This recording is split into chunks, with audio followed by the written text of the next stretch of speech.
În momentul în care eram în anul 2 de facultate, m-am întâlnit cu o fată care a avut curajul să-mi spună un adevăr dincolo de care am rămas pe gânduri. M-am întâlnit cu o colegă care mi-a spus: Florin, aș vrea să spun că nu ești nici atât de deștept și nici atât de frumos pe cât cred unii. Dar în mâna lui Dumnezeu ai putea să fii un rod extraordinar.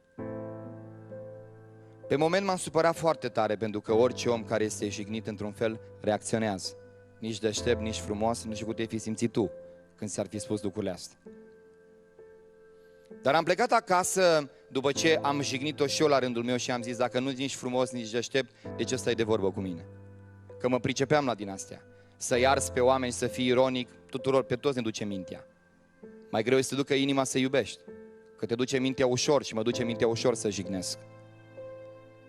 Dar când m-am dus acasă în după amiaza aceea, mi-a vuit în minte un cuvânt: ai putea să fii în mâna lui Dumnezeu un rod extraordinar. Cuvântul acesta mi se părea că e desprins de pe altă planetă. Am zis: ce fel de limbaj o fi ăsta, că n-am auzit niciodată așa un limbaj. M-am dus a doua zi la facultate și ca din întâmplare am ajuns lângă ea, pentru că mi-era rușine să recunosc că de fapt eu vreau să o întreb ce înseamnă vorba asta. Și această colegă de facultate, după ce am întrebat-o, mi-a zis așa: te urmăresc din anul întâi de facultate și îmi pare rău cum în fiecare zi te risipești. Mă doare sufletul să văd ce a pus Dumnezeu în tine și cum în fiecare zi ești un fel de clown în facultate, să-i distrezi colegii ca te simți bine. Cei mai mulți dintre noi nu vrem să fim clown și cei mai mulți dintre noi îi facem pe oameni să zâmbească sau să râdă, pentru că avem nevoia disperată să fim acceptați. Le facem oamenilor pe plac o viață întreagă și noi nu mai apucăm să trăim doar din dorința să smulgem un zâmbet de pe fața lor. Doar din dorința să ne spună o vorbă bună, am fi în stare, dacă se poate, să ne și căciulim. Și Dumnezeul nostru este un Dumnezeu al demnității.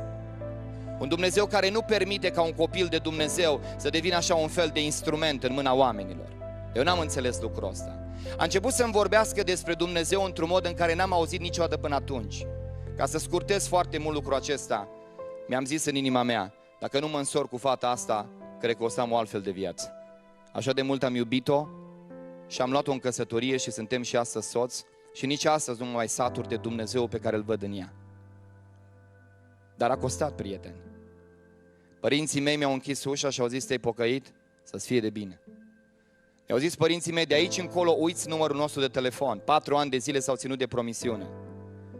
Mâncam în fiecare zi cam așa, am aceleași alimente. Alternam cartofii prăjiți cu cartofii ferți și cu piure. Dar îi mulțumesc lui Dumnezeu și pentru ei. Mai rău este nu ai nici pe aia, așa-i? A venit un moment în viața mea când ne-am dorit să avem un copil și ne-am rugat lui Dumnezeu să avem un copil. N-am putut să avem un copil. Și după ce s-a născut prima mea fetiță, Alina, ne-am gândit că să-i punem numele Alina, că Dumnezeu ne ostoiește dorul inimii. S-a întâmplat la 7 luni după ce s-a născut. A avut un accident de mașină și a trecut la Domnul. Am sunat părinții mei și am spus printr-un vecin, că ai mei nu vreau să vorbească cu mine.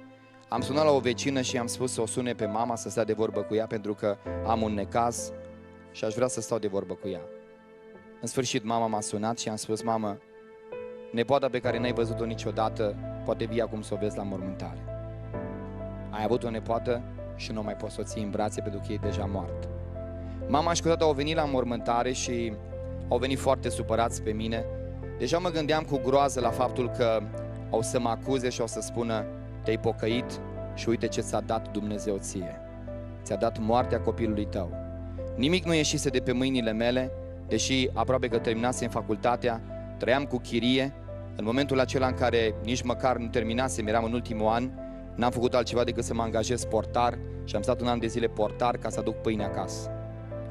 N-arătam strălucitor și n-aveam nimic din Dumnezeul care ni se spune: întoarce-te la Dumnezeu că îți va merge totul din plin. Arătam într-un chip jalnic, ăsta este adevărul. N-aveam cu ce să mă laud, aveam doar o nădejde că într-o zi Dumnezeu va face ceva. Dar eu nu știam că în acele momente Dumnezeu pregătește lucruri de care vă vorbesc în această seară. Heruvimii lui Dumnezeu sunt din aur bătut. Dumnezeu cioplea la mine. Mama a venit și m-a întrebat primul lucru dacă poate să fac o slujbă ortodoxă.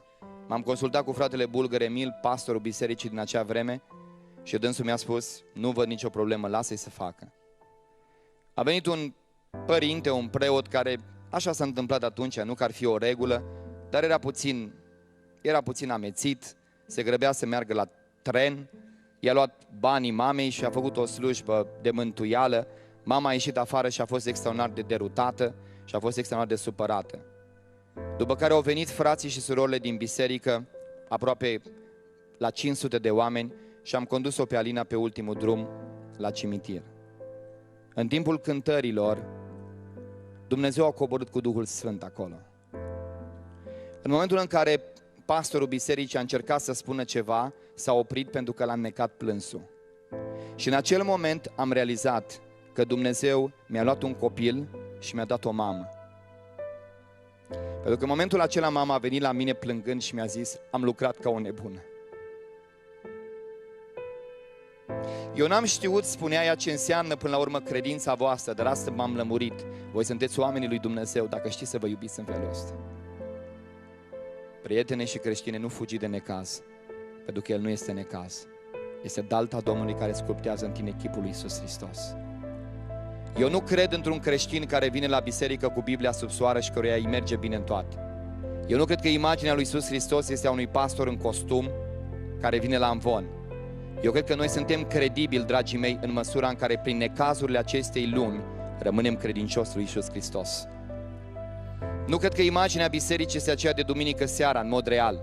Mai degrabă eu cred că imaginea bisericii este a unor oameni răniți, de multe ori loviți, care spun, eu cu toate acestea mă încred în Dumnezeu și n-am să-L cedez niciodată. Mai degrabă cred că un om creștin este un om care va intra în cer și va avea o mulțime de cicatrici și răni. Nu o să intru în cer cu mâinile netede și nu o să intru în cer oricum. Probabil că voi avea foarte multe răni și foarte multe cicatrici. Dar dacă așa însemnează că Dumnezeu sculptează în mine chipul Său, să o facă. Pentru că Dumnezeu te face aur curat. Materiale ieftine nu vor fi în cer.